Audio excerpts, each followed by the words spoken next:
Welcome, friends. Welcome to this important lecture series, which we are going to organize to celebrate this 75 years independence of our beloved country. As you know, this is a big program being organized by our government in a multi-dimensional way.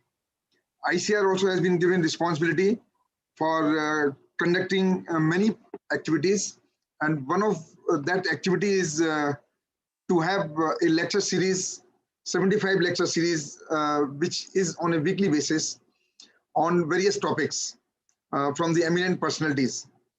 Now, because you know, this particular week has been earmarked by ICAR for doing various activities related to the water conservation. So we have organized the lecture also on the same topic, valuing the water for the agriculture. And for this particular purpose, we have requested none other than our Head of Natural Resource Management, Dr. S.K.Chaudhari sir, who is the Deputy Director General, because he has a vast experience in this particular area. So he is the best person to deliver the talk on this particular topic.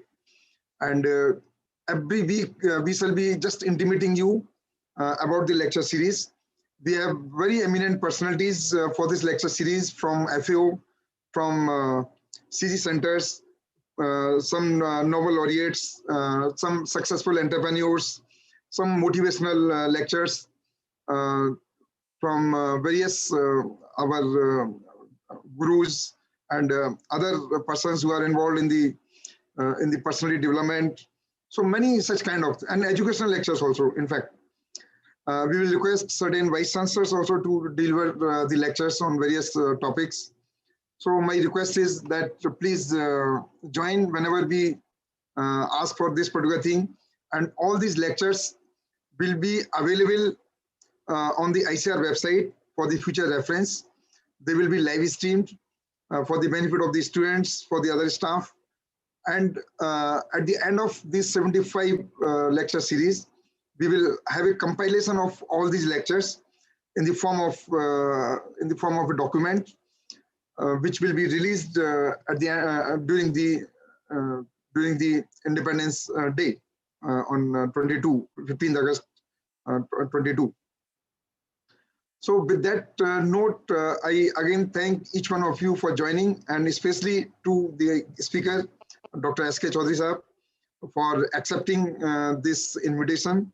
And now I hand over to Dr. Chaudhary. But before I hand over, I request all of you to please hold on your questions for the end. And in between, I request not to unmute the mics and listen carefully. Whatever is there, the talk is, all the talks will be 30 to 40 minutes only. And the entire program we will complete within 1 hour. So that is my request. So I request now Dr. Chaudhary to take the floor. Dr. Chaudhary sir, please. Thank you so much. Thank you very much, Dr. Saab. I would like to stick to the time limit, and I will try not to exceed this. Good morning, everybody.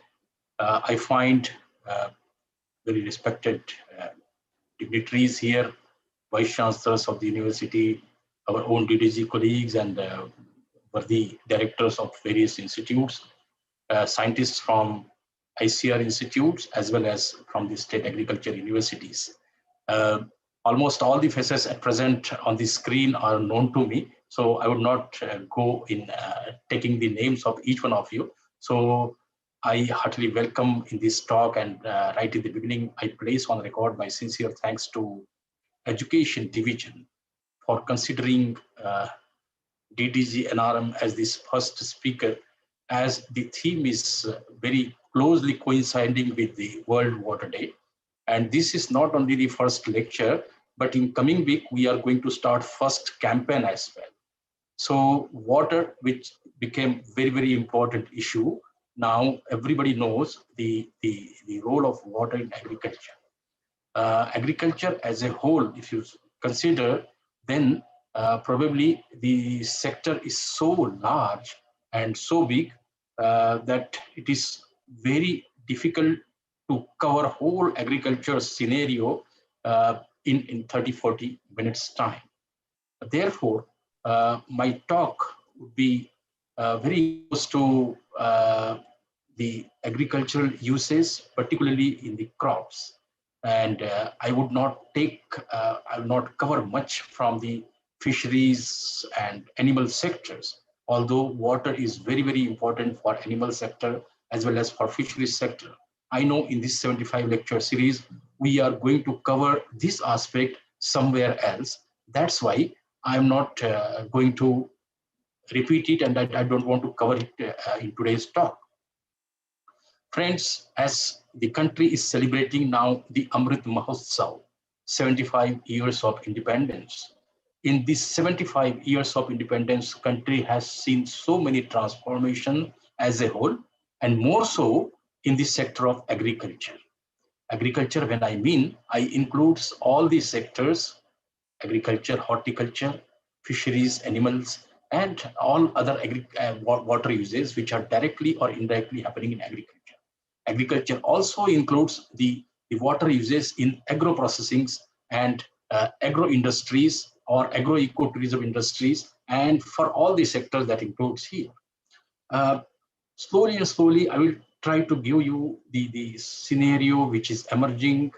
The importance is worthless to mention here because everybody knows the importance of water, and why this kind of awareness is required. That is also need not to be mentioned. Each one of you are very well aware of this. But what I would like to speak here is what is that international priority or what is happening globally which is pushing us to give more and more importance to water, to invest more and more in water sector, to make water available for future uses as well. So if you see from environment point of view, the first part, which is most important, much beyond agriculture, when we talk of ecosystem boundaries, when you go to agroecology, then it is environmental sustainability which becomes most important. Agricultural sustainability may be part of that. And when we talk of this environmental sustainability, certainly we need to see whole environmental sustainability from these 5 angles. And these are the pillars. There are 3 pillars, whether social, environmental, and economics. These are the pillars of sustainability. Within that, environmental sustainability is surrounded by these 5 decisions. All the decisions which we take, they are intergenerational decisions. These are not decisions to be taken by one generation and to be implemented by one generation, but it affects generations to come. So decisions which we make in environmental sector, they are intergenerational decisions.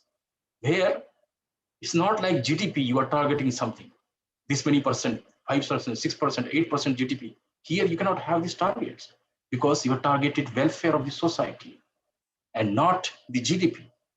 Similarly, when we talk of welfare of the society, we cannot talk irrespective of the health of the masses, the health of the community, and welfare of the community. Therefore, avoiding excess uses of all the inputs, including pollutants or nutrients or whatever it is. Also, it is not the individuals to be protected from health point of view, but the whole ecosystem is to be protected, whether it is the health of human being, health of animals, health of microbes, or health of soil, or in totality, the one health concept. Therefore, shifting for renewable sources, not energy, but for all alternatives, we need to shift from conventional sources to renewable sources. And very important is over and non-judicious exploitation of natural resources is the key of all these factors. And when we talk of natural resources, the first natural resources is the soil, and another is water. Therefore, without concerning and without finding more importance to water, we cannot move ahead.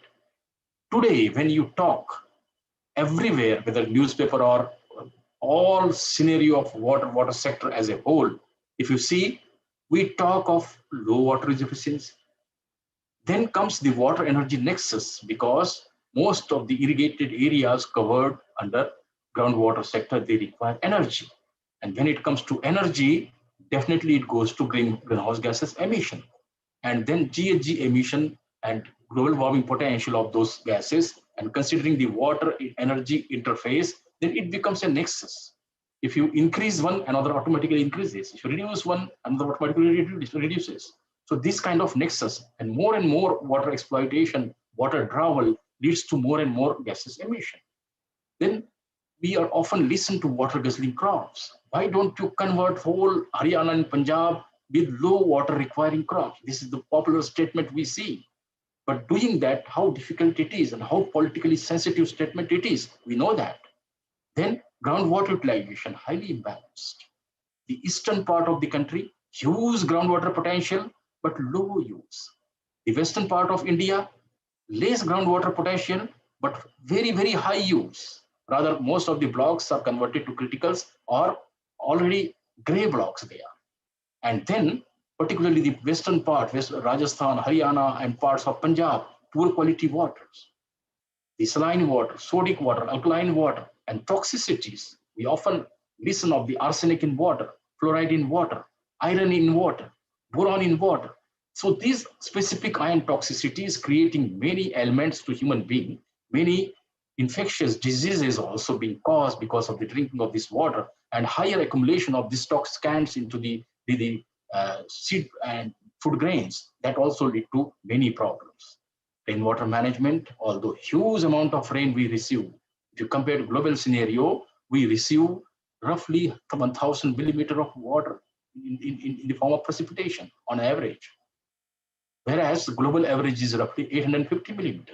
So we receive lot amount of rainwater, but our management probably still, after 75 years of independence, we are still talking of effective and efficient rainwater management.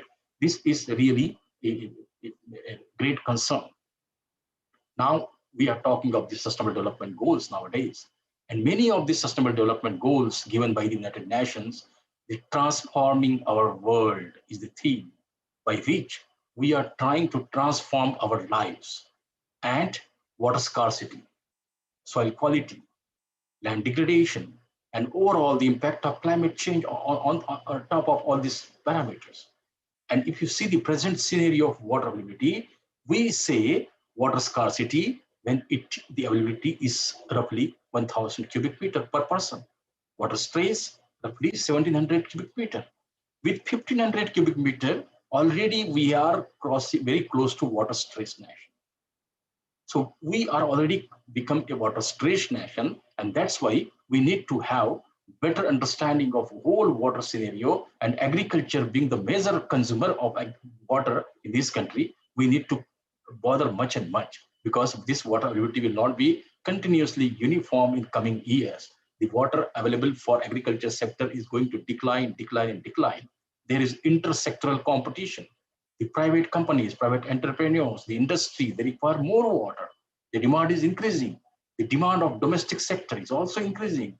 The demand of other sectors is increasing. More factory effluents are being discharged. That means more poor quality water will be available for cultivation. And therefore, the share of available fresh water is reducing day by day. Already, climate started showing its impact on all the sectors of agriculture. Agriculture, horticulture, livestock, fisheries, all these sectors are under threat. Presently, very recently, in COP14, United Nations Convention for Combating Desertification, the kind of agenda we have, we want to achieve the land degradation neutrality by 2030. Already we have reached to 21 million mark, but our target is 26 million. In the next 9 years or 10 years, we need to cover almost 5 million hectare, is 50 lakh hectare land to be neutralized from degradation point of view. Means every year, if you see, roughly 5 lakh hectare is to be reclaimed or made, or degradation process need to be neutralized. and more degradation happens because of the water erosion. This water erosion roughly contributes to 65% of the total degradation scenario. So unless we manage every drop of water which is falling in forms of rainfall, we cannot control the wind erosion or water erosion. And for that, achieving this neutrality or achieving this target, water management becomes most important issue. If you see the global scenario, just my talk, I'm trying to make it easy to understand. My purpose is not to give you deeper lessons of strict water management or water resource scenario. I'm trying to make it very, very simple. That's why I will not get into the deeper depths of water in this. So total water, if you see the global scenario, roughly 97.5% is, as you know, is oceanic water, not fit for any purpose. Any purpose means not fit for human purpose or agricultural purpose. So with 2.5% of fresh water, within that, this fresh water fixed in terms of glaciers, which is always remains oceanic, it is always remain in the form of ice or glaciers. It is not available for agriculture. Groundwater, roughly 30%, and permafrost, roughly 1%. And within this 0.4% surface and atmospheric water, if you see the freshwater lakes are 67%, soil moisture, atmospheric, wetlands, and river water flow is 1.6% only. And this is why the water availability is very, very poor, and it is going to be poorer in coming days. If you see the average rainfall, it is roughly 860 millimeter. And India's scenario is much better. And 77% it falls in the ocean and 23% in the land. So total volume that is available is roughly 1333 million cubic meter, and evaporation roughly 16%, and other losses if you see. So total water available for agricultural purpose becomes very, very small. Therefore, scarcity of fresh water remains a major issue, and this is becoming more compound. This is compounded because of increasing population, not only India, globally, I'm telling, and also the consumption pattern is being changed now. If you see the consumption pattern, the per capita consumption by animal, per capita consumption by human, per capita use in agriculture, this pattern is changing, completely changing. With the food habits of people, with the changing cropping systems, with the changing trade networks, changing markets, because all these things, the whole pattern is changing. And overall, because of the climate change, somewhere it is rising temperature, somewhere it is rising precipitation, somewhere it is less precipitation. That is changing whole water scenario very quickly. Food production, if you consider meat production, it uses most water. Compared to food grains, the water footprint of meat is much, much higher, many fold higher than the consumption pattern in food grains. A shift of food consumption pattern towards more meat consumption will cause a substantial increase in water consumption. And it's other way around also. Some of the Western countries, they are shifting towards more food grain consumption, less meat consumption or less animal products consumption. There also, there is a change and a shift in water.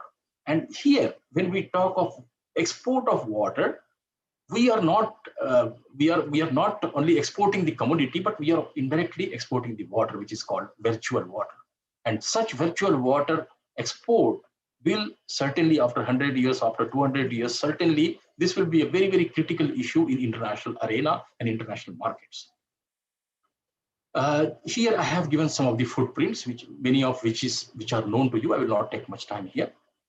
So within India or globally, if you see the competing water uses, the pie chart in the center, competing water uses worldwide. Left side with high income countries, and right side is the low and middle income countries. We fall in the right part of the pie diagram. So globally, if you see, the consumption is 70% in agriculture. But in India, our consumption is roughly 81.5%. The latest data shows we consume roughly 81% water in agriculture. The consumption in industrial and domestic sector is very little. Industrial sector, it is 10%. Earlier, it started with 2%, then 3%. Roughly, it has very, very slowly, but steadily it's reached to 10%. And in coming years, this 10% is going to be 20% by 2050. And this will be alarming situation. Domestic use, because of higher, very rapid increase in population, by 2050, we say our population will be stabilized. In that case also, domestic use will exceed 12 to 13%. So 12 to 13% means 4% increase there and roughly 10% increase there. So total 15% adjustment will be happening only from agricultural sector. So agricultural water availability will really put this country in trouble unless we take proper steps right from now. Sometimes some people say, doesn't matter. Let water be constrained. We have oceans as a major source of water. When we say that 97.5% is stored in oceans, and why to bother then? So some people with the techno-savvy people, they say that desalination is one of the processes by which we can do. But I'm putting double question mark here. Can India afford to have this desalinized water even for drinking in next 200 years? Probably not. Because this is very, very, very cost and energy exhaustive solution. Very, very, it involves a lot of cost, a lot of energy. Both the model, whether distillation or membrane process, nothing is possible at present day situation. We know one or two very, very success examples in Israel. They have 2 plants of desalination, and desalinized water they are supplying to some other countries. And the purpose of supply is different than really for drinking. Therefore, country like India hardly will be able to use this desalination technology in next 200 years unless some great breakthrough happens on this front. As I said, Indian scenario, if you see the rainfall scenario, we receive rainfall in 4 different parts. Roughly monsoon 75%, remaining 25% as pre-monsoon, post-monsoon or winter showers. Some South Indian states, Southern Indian states, they receive double monsoon, therefore the water availability is much better. But overall India, if you see 75%, and overall availability, if you see 750 millimeter and above rain is received in 15% area, more than 1500 millimeter, and 21% area receives less than 750 millimeter. So 750 to 1500. This range is very high. Within this 700 millimeter range, this country's majority of the areas, they receive very good rainfall. But issue is not that very good rainfall is received or not. Issue is this distribution, spatial distribution is highly uneven, and therefore somewhere it is flood, somewhere it is drought, and somewhere it is a middle situation. Indian scenario, if I talk, as I said, total precipitation, out of that total precipitation, if we talk of utilizable water, it is roughly 61%. 61% only is utilizable. Out of that, 690 billion cubic meter is surface water and 432 billion cubic meter is groundwater. Groundwater is bold because groundwater matters a lot, because groundwater use involves energy as well. Surface water also it involves energy, but energy is natural energy or gravity by way of canal system or by way of natural gravity. So the energy requirement is more in groundwater, and therefore groundwater scenario deserves more attention from Indian point of view. Groundwater, it accounts for roughly 60% of irrigation needs of India, and 40% is served by surface water. Whatever we talk, even today's lecture, I will be talking much on micro irrigation and all these things are mostly linked to groundwater.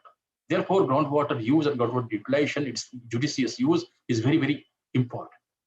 85% of rural drinking water needs and 50% urban water needs. These are fulfilled by our groundwater resources. And for last 40 years, groundwater contributed more than 80% in increasing the net irrigated area.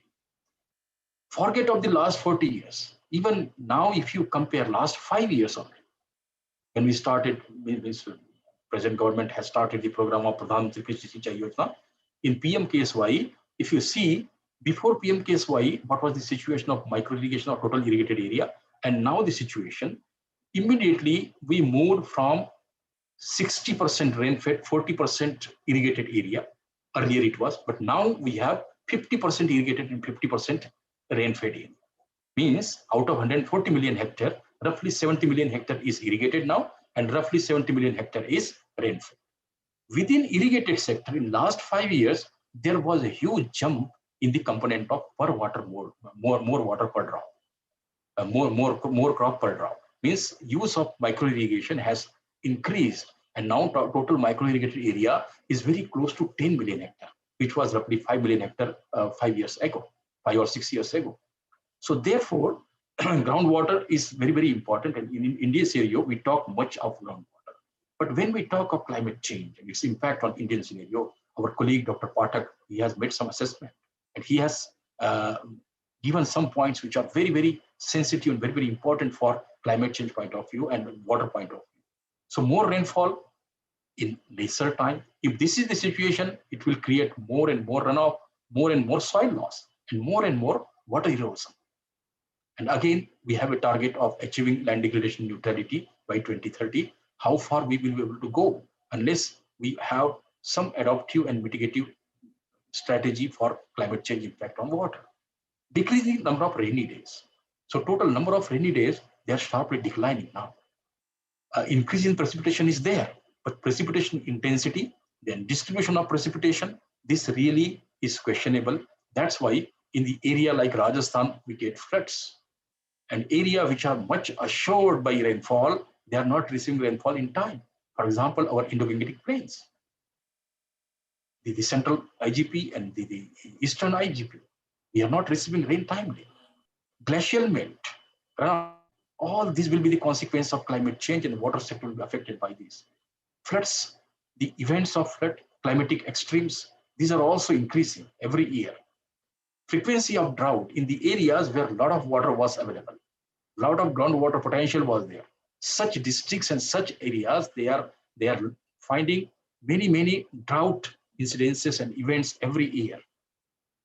And very recently, in last 4 or 5 years, many events of landslides also happened. Anyway, this will be repetition.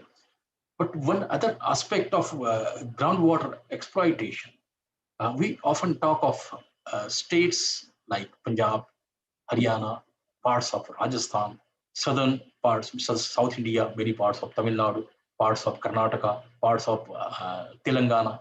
We find that many of the areas where groundwater use is being done or groundwater is being lifted for irrigation, many blocks, they are converting to overexploited state. And these units and these blocks, they are now in critical stage. Unless we have sound policy, this situation is going to very dangerous. If you talk of dynamics, roughly 62% is the stage of groundwater development. And this stage, we are listening for last 15 years now, almost 62%. And we are not moving much ahead in this. Much ahead in this because every state have different policies, but these policies are not really implemented on ground. Many states, they started groundwater recharge programs, but they are not very effective, to be very frank. So categorization, if I say, roughly 68% of groundwater blocks, they are safe. Roughly 10% in semi-critical stage, but overexploited, roughly 16% blocks, they went in overexploited state. The saline blocks are 1.5%. We cannot do much in this because problems are geogenic. We cannot change the geology. We cannot change the nature of rocks which are present below the ground. Therefore, whatever possibility is there, there is a possibility to manipulate or manage these 1, 2, 3, 4 numbers with some good policy. Any individual farmers cannot do anything. And this is Central Groundwater Board. This is data, authentic data from CGWB, which shows that overexploited blocks, unless brought down to the level of 13% in next 10 years, India will face a critical water challenge in the food bowls, which are producing a lot of good quality grains for India. The second issue associated with the groundwater is its quality. I'm specifically mentioning this slide because this slide has nothing to do with agriculture, although it is very specific to drinking purposes. But drinking purposes also matters very closely for agriculture community in this country. And drinking water standards, BIS Indian standards, we have adopted many standards from World Health Organization. But in some of these standards, we also have our own values. So if you compare chloride, nitrate, fluoride, iron, arsenic, lead, all these contaminants are present in Indian water as well. Roughly 25 years back, we were not talking of anything of this line. Anything of this kind, we were not talking, we were not teaching in the courses. But now, this is slowly and slowly coming to the forefront.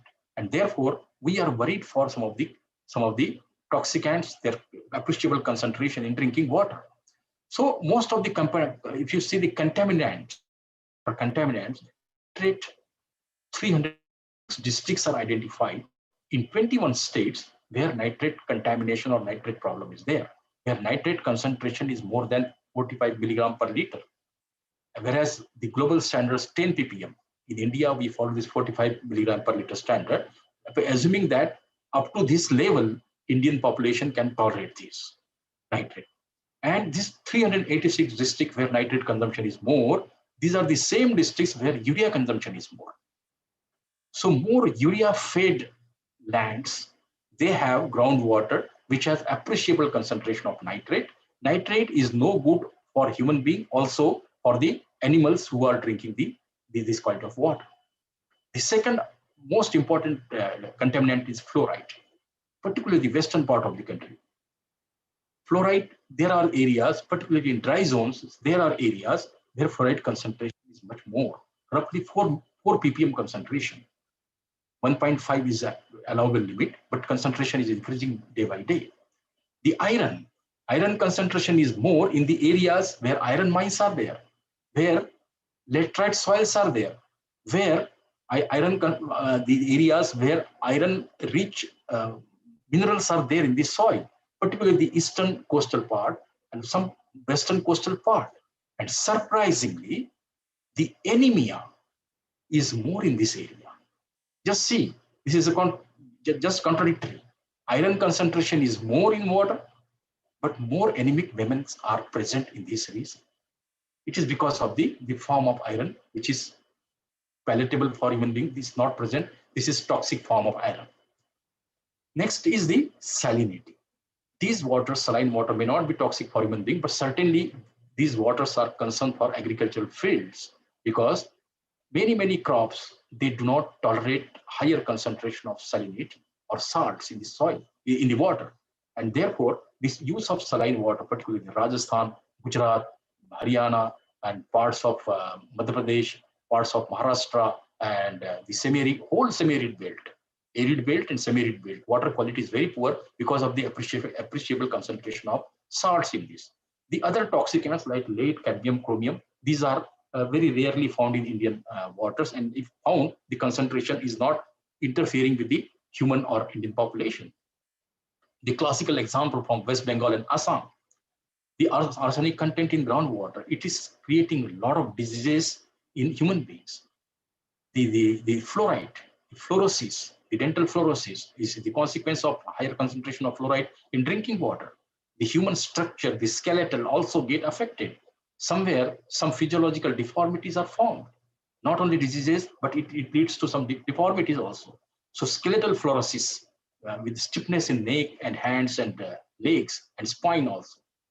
So we require some remedial options. Remedial options are available, and we often suggest to the Government of India. Government of India often takes cognizance of this, but unless a big mass community movement is there, these problems will not be solved. Unless there is great support from community, from people's participation, this will not be solved. Some of the doable practices from, as a scientist, we can suggest some water management strategies, some tolerant crops, some crop varieties also we can suggest, and some amendments in water so that this water can be neutralized. This is possible, but to the limited extent. Unless done at the community level or panchayat level, these technologies are not very much effective. Similarly, for poor quality water, our ICAR's institute located at Karnal, Central Soil Sanitary Research Institute, we have developed guidelines. There are only few countries globally, other than America and India, only few countries are there who have their own standards. India is one such country who have devised its own standards with own soils, considering the kind of crops we have, considering the rainfall scenario, and considering different quality waters which are existing in India. There are 6 different qualities. For that, we have these 3 classes, and we have given this classification. And this is adopted by most of the states in this country. Mainly 12 states are affected badly. The second aspect, other than groundwater, the second aspect, most important, is rainwater harvesting. This is very, very important for a country like India. Why? Because we have now also we have 50% of rainfed area. And in rainfed areas, we do not talk much of the irrigation. We hardly have irrigation facilities. We do not have reservoir because total rainfall is not very high. So, and the terrain and geography also don't allow to have bigger reservoir systems in this. And therefore, our dependence on this kind of harvesting structure is more. And this is more investment is required, and more work is required in this. Increasing water productivity. Is there a large scope? We have very limited scope and limited area. And therefore, in the areas wherever there is a scope, we are doing all possible intervention. When we don't take any action, what happens? We have seen the Indira Gandhi Nahar Pariyojana in Rajasthan, and many command areas in arid, semi-arid tropics, and also conversion of good lands into waterlogged saline lands. This is all because of the unwise use of water. What is required? Required is the effective water management, by which you can provide drainage along with the creation of water structures. We also need to provide drainage systems. So improving water use efficiency in canal command is yet another area. Some steps we have suggested to the Government of India, Jal Shakti Mantralaya. Many steps are being taken. Now, previous scheme of AIBP is now subsumed in the PMKSY, and through PMKSY also many things are done. Talking of the reforms, bringing reforms in irrigation sector is very, very difficult task. It is as difficult as bringing urea in nutrient-based subsidy, because politically sensitive issue, highly sensitive issue. Therefore, as a scientist, we suggest several norms. The Government of India is acting on some, but wherever reforms are possible, they are being done. So, medium irrigation systems, bridging the gap between potential created and potential utilized, this gap is now coming narrow and narrow, and narrowing this gap is the only solution. Instead of creating new structures and new reservoirs, narrowing this gap is very important, in which water users associations role, the role of people is very important. And increasing more area under micro and sprinkler irrigation is only another samadhan for this. I was talking of last 5 years story. Much area has been brought under micro irrigation. And this is leading to not only enhancement of irrigation use efficiency or water use efficiency, but a lot of saving in fertilizers, because fertigation is often followed in this. This is same data. Year-wise coverage under micro irrigation, if you see some of these states, they have done excellently well. States like Gujarat, Maharashtra, and Karnataka, they have been very well. And state like Rajasthan is coming forward in terms of sprinkler irrigation, coming in a very, very big way. Okay. Another aspect of this canal command or canal irrigation is the secondary salinization, which is happening in many areas. I'm giving examples from Gujarat in Narmada Canal Command area, Rajasthan, Indira Gandhi Nahar Pariyojana, and many states which are facing this problem and investing a lot of money. Only because when we commissioned the irrigation system, that time we did not install drainage system. This is the only gap we did. This is the only mistake we did, and we are paying a huge price for this. Increasing water use efficiency, if you talk of Haryana, Punjab, we have an altogether different system. If you talk of very eastern Indian state where rainfall is very high, there we have altogether different system. Therefore, these interventions are highly location specific, and this intervention for canal, for groundwater, for rainwater, for micro irrigation, they vary with system to system. And hilly areas, systems are altogether different, more and more rainfall dependent or rain dependent. Most important is the gravity and pressurized irrigation. India is investing a lot in these. The Pradhan Mantri Krishi Sinchai Yojana, the per drop more crop, or enhancing water use efficiency and nutrient efficiency together. ICAR is very serious in this, and ICAR, and not only ICAR, but many missions of Government of India, they are also very serious and seriously working with area. And recent surge in irrigated area happened only because of more and more area under micro irrigation. And impact, if you see, if you bring more area under irrigation with limited water, you can increase more and more area. So water saving up to 33% and yield increasing almost double the yield. In drip system, also water saving is huge, and all of you know this is very, very elementary. Some of the examples I'm giving from our experiments which we have conducted in different parts of this country. The fertigation, which is most important, and which has now some say in the Indian water policies. Unless fertigation is done, subsidy will not be given only for the drip irrigation. And this saves a lot of fertilizers. Honorable Prime Minister's appeal that 25% saving should be there on mineral fertilizers. So this saving certainly can be realized with the fertigation brought in picture, and automation in irrigation, particularly drip irrigation automation, where irrigation is automatically scheduled by sensing the moisture content in the soil, and also coupled with the nutrient deficiency in the soil. If this precision based or sensor based irrigation is practiced, this is going to give more and more benefits. Government's program, government investment is huge. The AIBP program, which was running for 2 decades, and CAT-WM program. These 2 programs have made wonderful changes in the surface irrigation systems in this country. Also, repair and renovation of ponds and water bodies. This has also helped Eastern India and southern part of India, where system tanks are there. These system tanks are renewed because of this. And some of the states, they are doing wonderfully well. Mission Kakatiya, Telangana, the Jalayukta Shivar of Maharashtra, and many states. I'll not name individual state, but many of the states, they have their own program, and those programs are wonderfully doing very well in the ground. National Water Mission, a major goal to improve water efficiency by 20%. And here, a lot of development have taken place in this country. The micro irrigation mission, also aquifer mapping and groundwater recharge. These are some of the, there are 20-25 different programs, but I have chosen only those programs which have really done very well on the ground. Some of the policies which demands immediate attention. Water quality monitoring is very poor. Groundwater board they used to do, but they are doing this water quality monitoring only from point of view of drinking purpose. But water quality monitoring is being done by mostly ICAR for agriculture purpose, but this needs to be strengthened. Canal acts, which are very, very old acts, and they vary state to state. We do not have any regulatory network at the national level. So national regulatory network needs to be established. And as I said, groundwater and the energy, they have nexus. Sometimes people blame the state of Punjab. Free electricity led to overexploitation of groundwater, bringing more and more toxicants on the surface, making more and more dry zone, more and more gray zone. Already the aquifers are exposed, minerals are exposed, and more toxicants are coming on the surface. Chemical amendments, subsidy on them, the additional subsidy on micro irrigation, these things will really help to push the micro irrigation in the states where surface irrigation is already dominant. Skimming well is another program which can be successfully done. Pricing, just Anshuman Mishra ji, आप अपना mute कर लीजिए. Anshuman ji, mute कर लीजिए.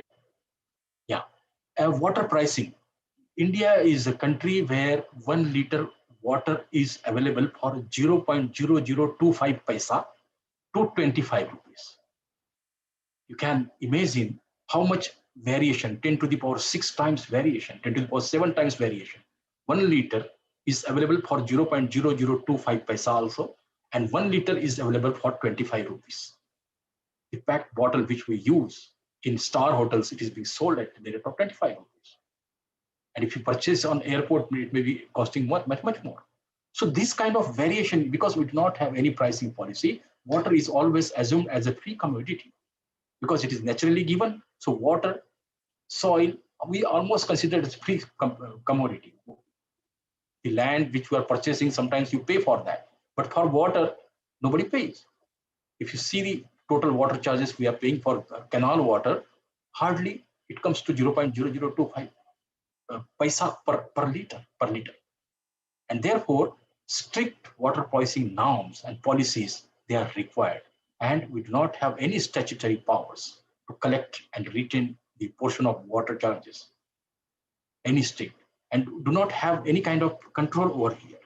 And often we see that one canal is passing somewhere because of political sensitized area, it is diverted somewhere, although whether gravity is followed properly or not.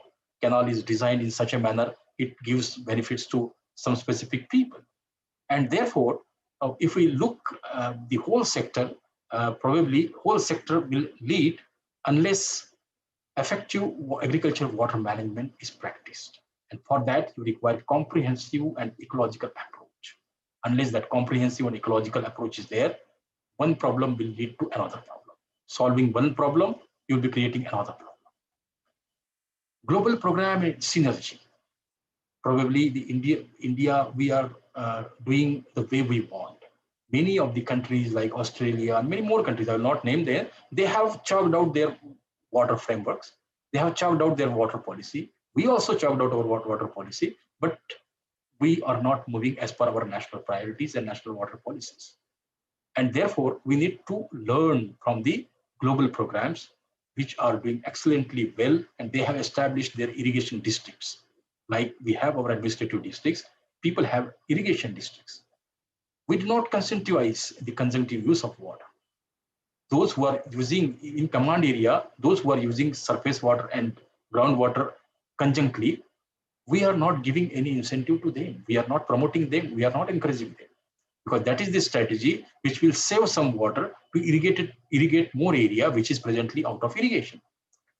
Development of framework for solving regional level problems. We know what is happening in Krishna Basin. We know what is happening in other interbasin transfer. And we know what kind of wars and what kind of court matters which are happening in this country for water.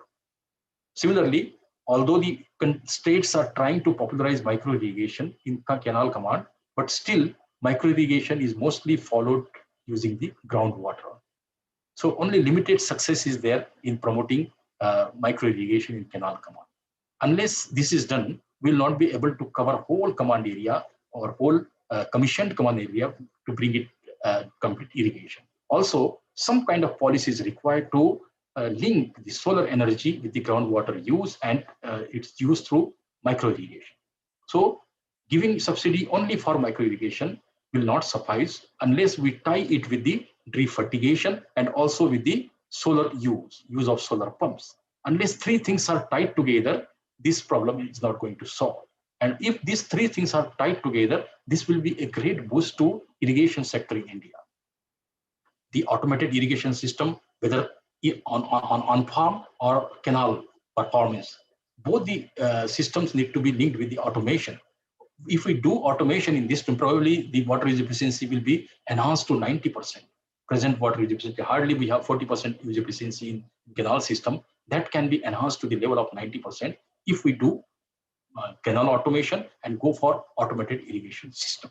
So these were some of the thoughts. So presently on 22nd March, India is, the world is celebrating World Water Day. And this World Water Day, ICAR also thought to celebrate in a much better way and in a befitting manner. The theme will be valuing water. That's why today's talk was valuing water for agriculture. So World Water Day is being celebrated on 22nd March. Honorable DG has already written a letter to Honorable Vice Chancellors of the SAUs and all DDDs, all institutes. All the institutes, they will be involved in this. All the KVK, they will be celebrating. All the universities will be celebrating. This will be a mega event. And that's why I said this will be the first campaign from ICAR side in 75-year Bharat Ka Amrut Mahotsav. In this Amrut Mahotsav, this will be our first campaign. And this was the first lecture in the name of valuing water. Another thing which is happening on 22nd March, Jal Shakti Abhiyan. Jal Shakti Mantralaya is starting Jal Shakti Abhiyan, in which different sectors of life, not only agriculture, different sectors of life and nature, they will be participating in Jal Shakti Abhiyan, by which the theme, catch the rain where it falls, when it falls. This is the theme of Jal Shakti Abhiyan this year, and most of the emphasis will be given for the rainwater management. As I said, India still has 50% rainfed area, and India need to care for this 50% irrigated area, unirrigated area or rainfed area. Therefore, every drop where it falls, we need to take care, and when it falls, that time also we need to take care. So there won't be any water-based soil erosion, and there won't be any loss of water which is falling on the ground. This will start on 22nd March. ICAR is part of this also. Our KVKs will also take part in this. Previous Jal Shakti Abhiyan, our KVKs, they have taken very active participation there. So at the end, I place my sincere thanks on the record for ICAR that ICAR has considered DDG NRM S.K.Chaudhari as the first speaker in the name of valuing water for agriculture. I tried to cover general aspects only. I did not get into the deep. So many details are there. If water sector and water scenario is so large, I cannot cover everything in 40 minutes lecture. So I tried to give you a glimpse of the things which are happening in these countries, which are priorities for these countries, what is to be done in future, what way government is doing at present, and what new initiatives can be taken, and where is the possibility of going for correction and better things we can do. So with this, I stop here. Thank you very much. I try to finish this in 40 minutes. So thank you. Thanks a lot. Thank you, Dr. Chaudhary Sahab, for this wonderful talk. I think we have done a justice with the topic, and you have rightly proven that the inaugural lecture is really well chosen. The speaker is well chosen. In the 40 minutes, you have covered, I think, all the dimensions, and you have conveyed the meaning of water conservation, the value of the water, and I think there is not even a single aspect which has not been touched by you. What should be the future roadmap? What are the different scenarios? The comparison of the Indian situation with the world parameters in the water use efficiency in many aspects, and it was really for me personally, it was an eye opener. And the message which we have given really is wonderful. We have to catch the rain where it falls and when it falls. And if everybody feels, the gravity of this water resource use efficiency, I think we can save our future. So with that, I would like to invite a few questions. And before we invite the questions, Dr. Chaudhary Sahab, I can request you to kindly see the chat box, and where there are some questions which we can respond. Like Dr. JP Mishra from our ICAR, I think he has written water energy nexus and trade-off in agriculture in Punjab. You can read, I think. Everybody can read. Yeah. So you can respond to this, please. Yeah. So Dr. JP Mishra, our very, very valued colleague from ICAR headquarters, and really part of NRM division, who worked in NRM for several years also. And when he was in Niti Aayog or Government of India, there also he was dealing with this aspect. So when we talk of Punjab, really where electricity is made free, and when you make electricity free for the farming use, what happens? Dr. J.P. Sharma's article, if you read that, it will really be an eye-opener, and many people, they wrote on this. But as I said, it's a highly politically sensitive issue. As a scientist, we don't want to really venture in this area, but this is a really great concern. And when we talk of groundwater, again, I'm reiterating, when we talk of judicious use of groundwater, you cannot talk without energy. And therefore, energy use need to be made more wisely.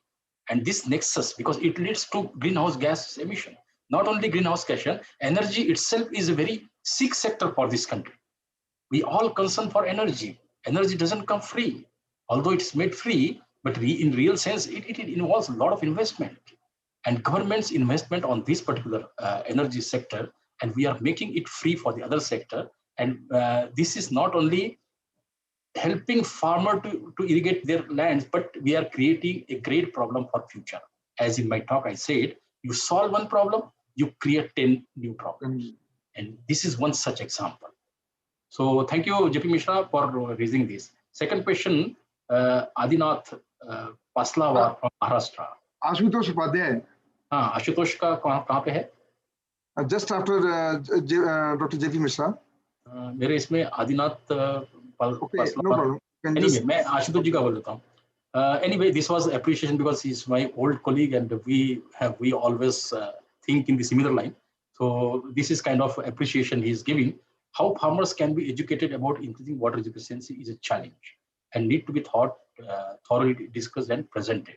Really, this because previously also Ministry of Water, that time Jal Shakti Mantralaya was not there, but Ministry of Water Resources (MOWR) we had a project, and Ashutosh Upadhyay himself was part of that. It was called Farmers Participatory Action Research Program, FPARP. Those days I was in Bhubaneswar, and there we tried to come up with another option of upscaling the water management technologies, by which we tried to convince the farmers. So it was called scaling up water productivity. And we had demonstration, we had trainings and exposure visits to the farmers. This was one program which ran for, I think, 3 years it ran, and it was stopped. But such kind of programs will really help. And present Jal Shakti Abhiyan has a similar purpose, but in a mega sense. That time we were thinking of farmers only, but now Jal Shakti Abhiyan has a mega structure. But certainly when we talk of surface water use, it is the water losses happening more and more in surface irrigation systems. Water losses are not happening in the sector where we are using energy. जहाँ पैसा लगता है वहाँ पानी की कीमत पता चलती लोगों को. जहाँ पानी free है वहाँ nobody bothers for water. And unless we create this kind of awareness, our KVK is also running training programs on this. ICAR is trying to do all possible, trying to take all possible steps in terms of training, in terms of demonstration, in terms of on-farm trials, in terms of on-farm exposure visits of the farmer. So these are some things which we did. Paslawarji, pollution of water percentage from available drinking water, any data? Yes. Paslawarji, data is mostly with the Central Groundwater Board. But we talk of soil, when we talk of water pollution is directly not addressed by CPCB, Central Pollution Control Board, but rather they rely more on the data from the Central Groundwater Board. Central Groundwater Board has a network of wells in this country. They collect this information and they analyze this information. But again, telling you, these are all point information. Means where the well is located, you are taking sample from there. It doesn't mean that the similar concentration is present in and around. We assume that statistically, we assume, but it doesn't really analogously, or it is not linearly correlated with the kind of our assumptions. Therefore, if you talk of arsenic, it matches very well. Arsenic, particularly in West Bengal, parts of Assam, and parts of these central Indo-Gangetic plains. I would love to mention here that there was one estimate committee in Parliament chaired by Honorable Shri Murli Manohar Joshi ji, and I presented myself and Dr. Sikka was those days DDG of NRM. We made our presentation before him, and he raised one question. He said arsenic concentration is appreciable in Punjab also, some places in other states also, other western parts of Uttar Pradesh. But why arsenic concentration increases appreciably after Allahabad? Why not before Allahabad? When Ganga reaches to Allahabad, after that, you say that in IGPs, after Allahabad, concentration increases. And why not before that? And I'm still struggling. I do not have any answer to that. That day, we said that it is because of geogenic problem. Maybe some of the arsenic-bearing minerals are present after Allahabad. But I discussed this with many people in National Institute of Hydrology and many people who are dealing with the subsurface hydrology in this country, geology in this country, but I did not get any satisfactory answer. So there are many hidden things, specific ion toxicity. The same thing is true for fluorides also. And nowadays, because of the industry-induced point source pollution, many things are coming in water, surface water, not groundwater, but in surface water, particularly in the areas very close to Surat, Ankaleshwar, Surat, these are the industrial sectors in Gujarat, and in and around that water is discharged and that water is used for vegetable cultivation, and therefore the farmers are really facing many troubles. The farming areas in and around Kanpur, tanning industry, a lot of farmers, they are facing problems in this. And this water pollution is going to be very important issue in coming days. For purification of water, can't drink from river. Yes, purification, there are technologies for purification. And Rest of the questions, they are just like a compliments. One suggestion is, can we plan some experiments with subsurface manuring and subsurface NPK fertigation for enhancing cropping? Yes, this is Sanjeev Sandal from HPKV Palampur. Yes, certainly you yourself are working in this area, and this would be the one of the solution. As I said, if you link fertigation, solar energy use, and water management, three together and tie them up, this is not going to happen. This will remain on your experimental field only. Experimental field से अगर खेतों में लेके जाना है तो इन तीन चीजों को एक धागे से जोड़ना पड़ेगा, and that will be the policy thread which will link all this things, solar use, the use of fertigation and subsidy on drip. Subsidy on drip will be given only and only farmers follows the practice of fertigation and he uses the solar. और ऐसा system बना दिया जाए कि उसको detach नहीं किया जा सकता है, then only these things will go. Certainly this is one of the solution. PAV has recommended subsurface. Brar जी ने कहा है, yes, cotton wheat में इन्होंने किया है. I know, I'm aware of this. So these were some of the questions here in chat box.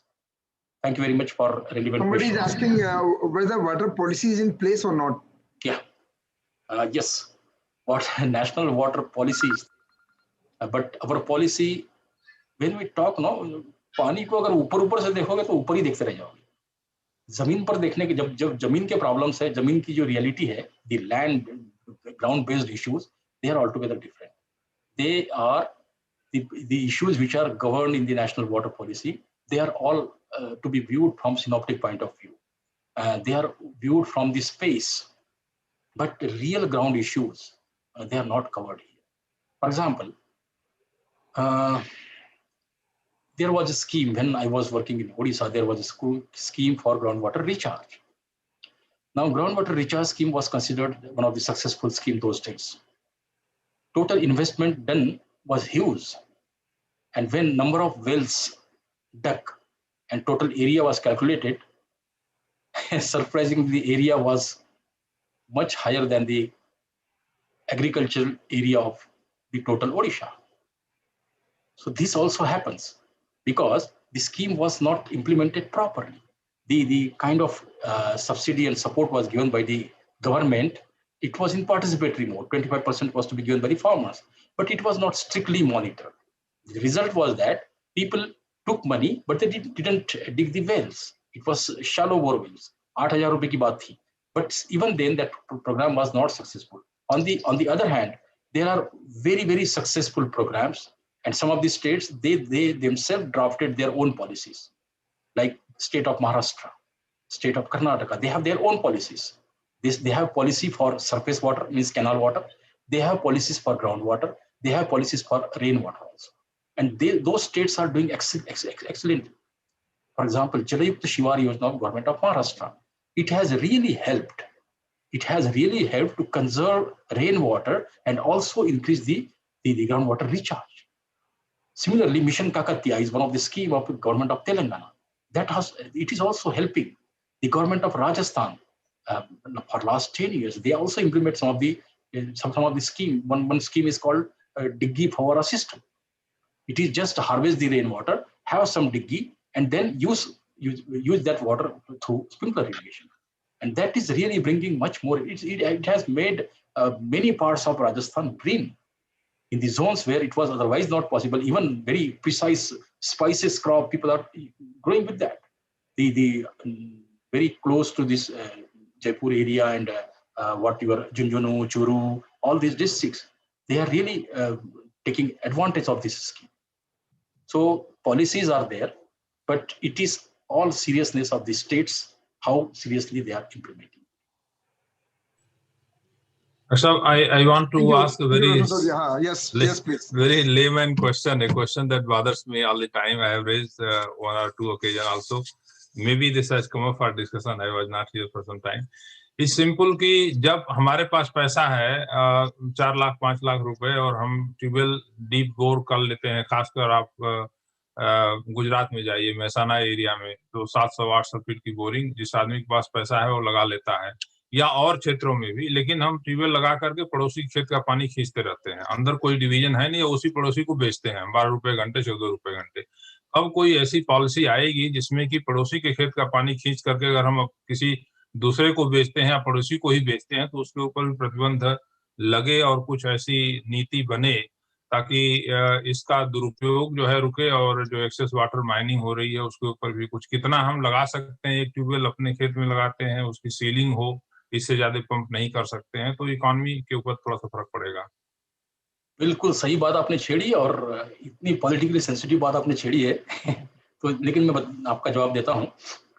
एक तो कितने एरिया में कितने बोरवेल होंगे या ट्यूबवेल्स होंगे, इसके लिए कुछ स्टेट की अपनी पॉलिसी है, कुछ स्टेट में बिल्कुल पॉलिसी नहीं है। आप बोरवेल के बगल में दूसरा बोरवेल कर लो, कोई कुछ बोलने वाला नहीं है। कितनी गहराई तक करना, इसके लिए भी कुछ स्टेट की पॉलिसी है, कुछ की नहीं है।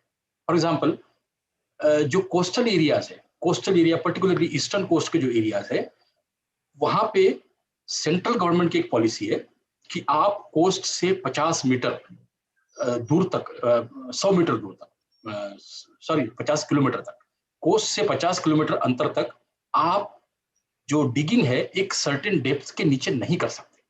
जैसे ही आप एक निश्चित डेप्थ के नीचे डिगिंग करते हैं उसकी, तो वो सी वाटर इंट्रूजन हो जाता है और वो सारा सलाइन वाटर उसके अंदर आ जाता है। इसके लिए रिस्ट्रिक्टेड है। लेकिन अभी भी आप जाइए गंजाम डिस्ट्रिक्ट उड़ीसा का, या आपका कई ऐसे डिस्ट्रिक्ट है कोस्टल एरिया में, जहां आपको बालाशोर डिस्ट्रिक्ट जहां से हमारे जेना साहब आते हैं या हमारे डीडी साहब, उनके डिस्ट्रिक्ट में बोरवेल की इंटेंसिटी इतनी ज्यादा है कि वहां पर सी वाटर इंट्रूजन आप रोक नहीं सकते। इतनी ज्यादा बोरवेल की इंटेंसिटी है। हालांकि पॉलिसी केंद्र सरकार की है, लेकिन स्टेट का उसके ऊपर कोई से नहीं है। इसी तरह से महसाना की जब आप बात कर रहे हैं, उस एरिया में वो ऐसा एरिया है जहां पे ये बिल्कुल स्ट्रिक्टली फॉलो होना चाहिए।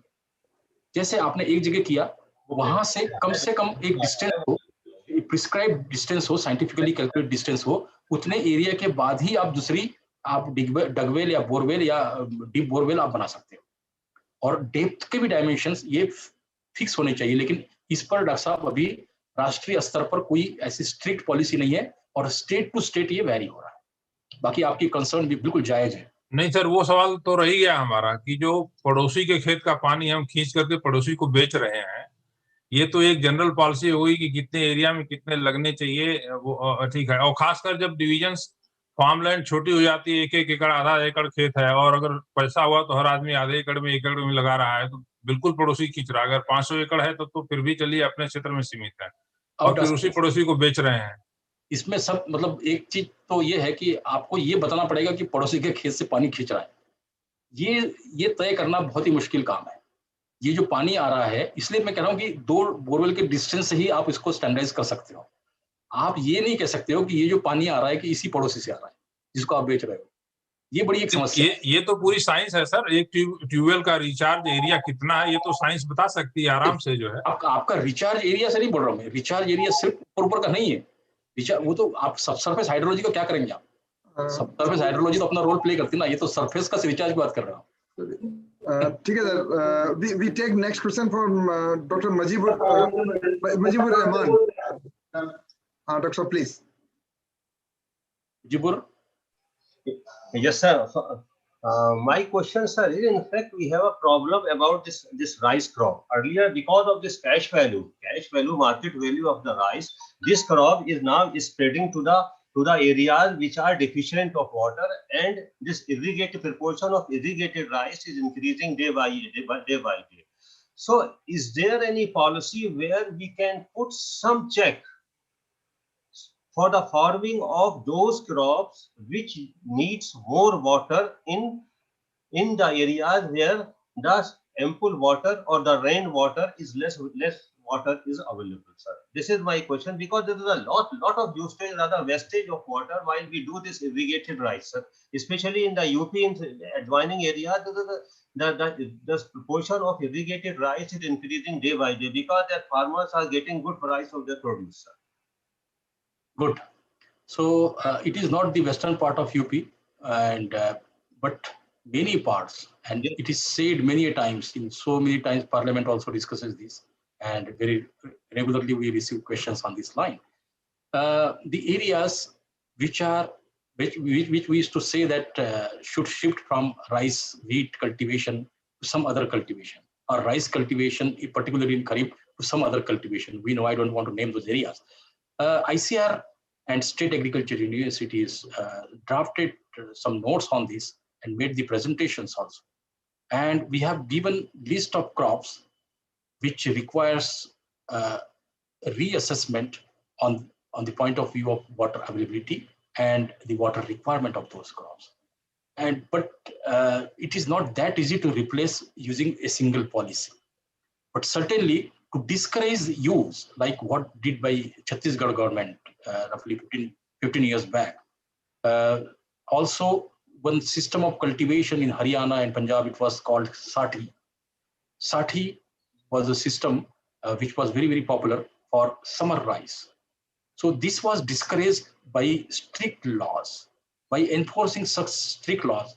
Likewise, the Hasdeo Bango command area in Chhattisgarh, which was considered as one of the rice belt.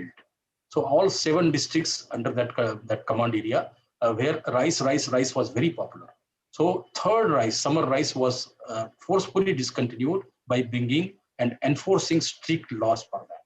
So unless such kind of arrangement made by states, I repeat it, unless such kind of strict enforcement of laws is made by state, this problem is not going to stop. This will be solved. Sir, there's some incentive in the form of subsidy or offer to the farmer. Then the farmers may think in this direction of shifting from one crop, from rice to other crops.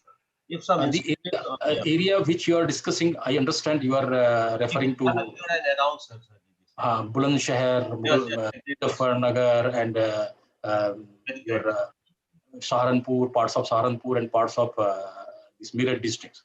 You are referring to Western Uttar Pradesh very strictly. Yes, sir.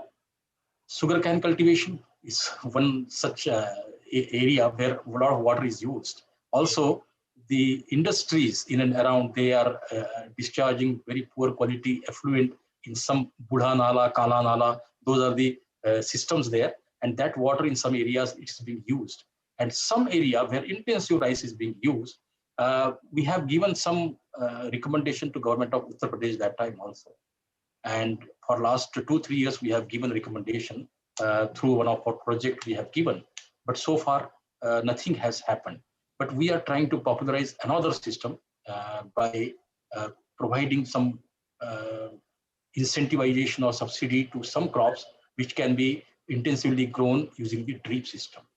Like in Maharashtra and Karnataka, sugarcane is not being grown using drip systems in all these 3-4 districts. If they go by using, and this was successfully demonstrated. We demonstrated in, I think, 7 or 8 districts. Dr. Mansingh and other colleagues are there, they know, they were part of that. So we demonstrated in Muzaffarnagar district, in Bulandshahr district, in some places. And a lot of farmers, they were attracted that time.